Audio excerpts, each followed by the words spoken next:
Assalomu alaykum aziz kitobxonlar. Bugun men sizlarga tumanimiz yozuvchisi Anorqul Rustamov haqida ma'lumot bermoqchiman. Anorqul Rustamov O'zbekiston Yozuvchilari uyushmasi a'zosi. 1950-yilda Toshkent viloyati Bekobod tumani Saryus qishlog'ida tug'ilgan. 1974-yilda Toshkent avtomobil yo'llari institutini bitirgan.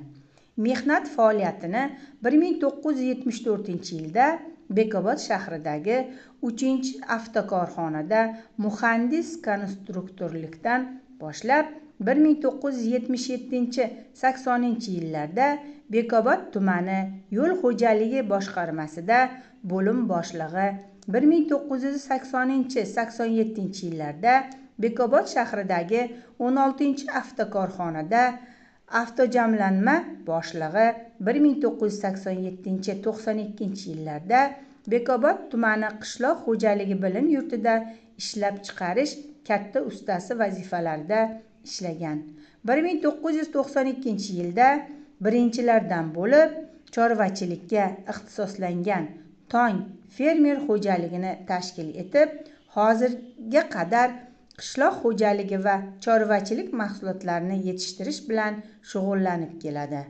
Muallifning 2009-yilda Tong qo'shig'i, 2011-yilda Fikrlash saboqlari, 2015-yilda Oilani qanday boshqarish kerak, 2017-yilda Omadga eltuvchi yo'l, 2019-yilda Sabrning tagi qissasi va Nafs girdobi romanining birinchi kitobi, 2022-yilda Nafs girdobi romanining ikkinchi kitobi chop etilgan.